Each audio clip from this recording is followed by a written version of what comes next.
Hello, Tina, Shelton. Hi! First and foremost, everyone here at JABSOM would just like to thank you for everything that you have done in terms of managing our media and advocating for our student organizations, and especially capturing each and every timeless moment, such as the MS1, MS2 Olympics, Halloween, Will Body Ceremony, just to name a few. So we feel it's only appropriate that after all this time that you've been filming us, that we finally turned the lens 180 degrees, and now we get to highlight and spotlight you, the woman behind the scenes at JABSOM's media. So, Tina, where are you from? What high school you went?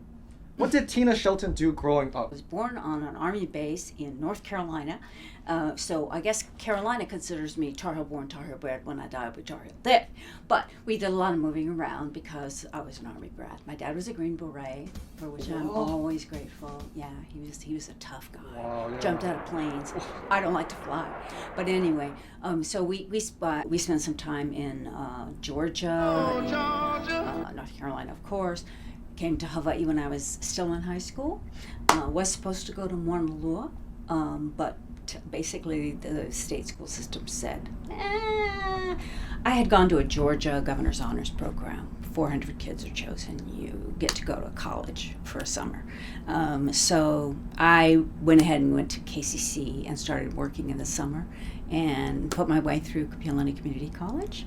And first my family go to college. So I really feel I love when I do stories about the kids who go to college first in their family, become doctors. First in my family to go to college, got to go to Manoa eventually, and was studying journalism, of course. And many of my jobs were things like Jack in the Box cashier. I wanted to be the best at that. But I also had other jobs. Had 4 jobs at one time. I was working at Hawaii Public Television and Oceanic Cablevision and KHVH radio on the weekends. But it's funny because the one that paid the most probably was Jack in the Box at the time. But anyway. As a kid, did you already know you wanted to be a journalist? I did not. You did not? Yeah, when I was growing up, at one point I thought Watergate happened when I was about in the 7th grade, 8th grade, something like that. And I had thought maybe I want to be a lawyer and or maybe go in government. And then I thought maybe journalism too, because I liked writing and speech. And Watergate happened, and I watched the hearings religiously, and I thought, I don't think the lawyer government people look very good in this, but the journalists look pretty good, so covering it. So I think that's what steered me to journalism. I see.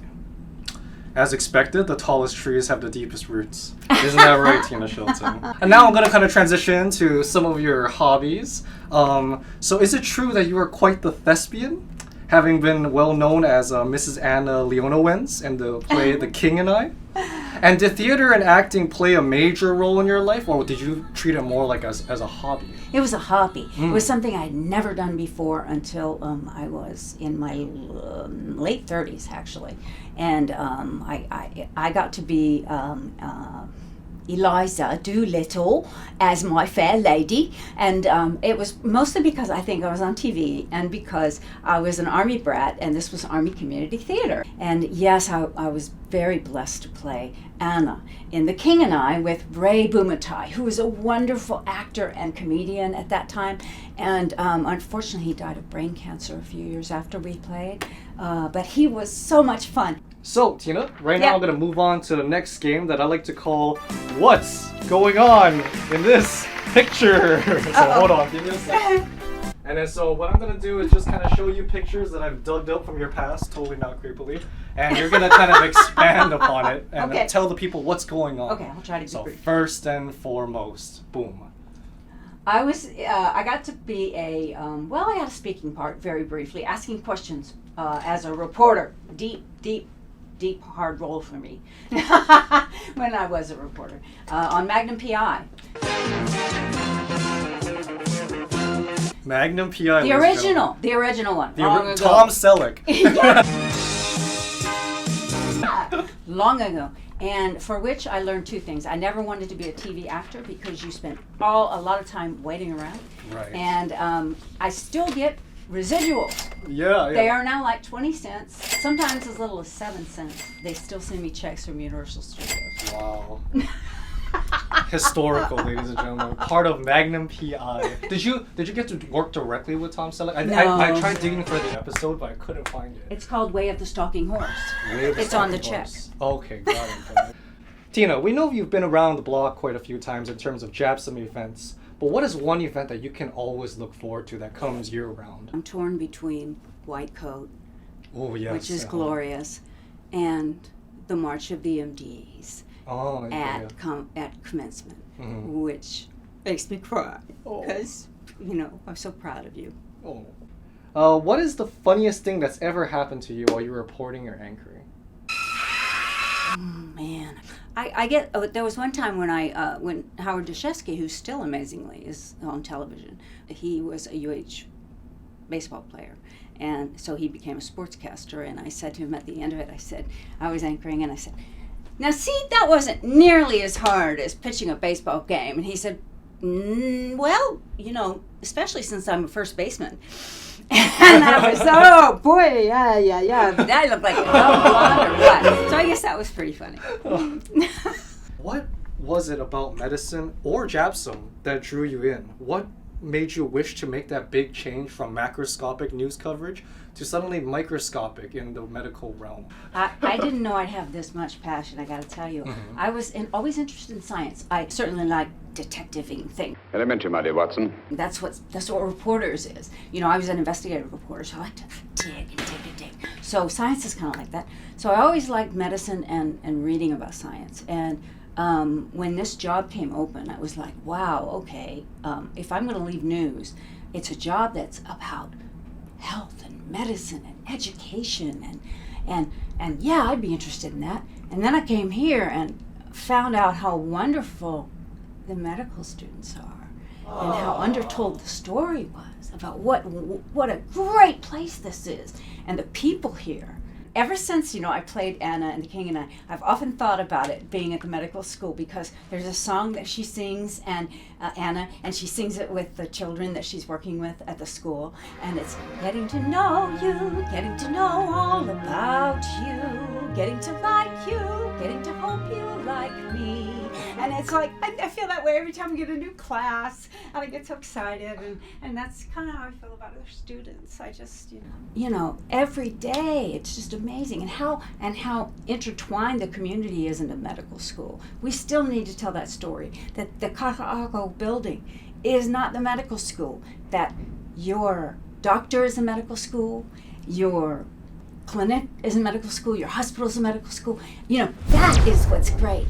But it begins with the medical students. You guys are so awesome and so off the charts and so wonderful, and you're Hawaii.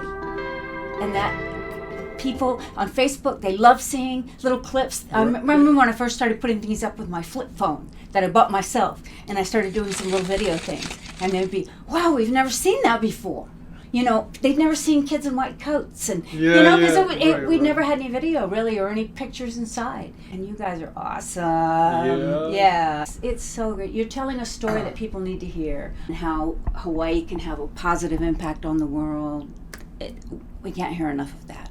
Thank you so much for your time, Tina. Your dedication, all your hard work you have devoted to JABSOM, our students, our faculty, and even all of Hawaii back when you did news and anchoring. And your steadfast and always gunning for the objective truth mentality is simply inspirational. And now I know it must be hard when you left your news and anchoring job to transition to JABSOM, but so too has your JABSOM chapter slowly come to a close. So for our peace of mind, and just so when we think about Tina Shelton and wondering what you might be doing at any given time, what are your plans for the future? I'm going to miss this place more than any place in Hawaii, more than any job I've ever had. I'm going to take some time to relax and read and explore, because I've never been a grown-up on the mainland. And you're going to be going up to the greater Atlanta area, and I'm going to be a host family, so anybody can come and stay with me. Airbnb at Tina Shelton's. Yes! Okay, well, there you have it, ladies and gentlemen. And Tina Shelton, you have survived my amateur attempt at an interview. You do good. And good luck on behalf of everybody. And I want to say to you, mahalo, really. And we all wish you the very best on all your future endeavors. And if you get the chance, please come visit us. Or if we get the chance, we'll come and visit you. And this is just for me, but I think it'd be super cool if you can give like your news anchor signing off towards the camera. And I think it'd be very cool for people to hear that from Tina Shelton. Oh. This is Tina Shelton saying goodnight from the best place on earth, JABSOM. And what I really want to do is do this to all of you. Tina Shelton, ladies and gentlemen, thank you. And pow.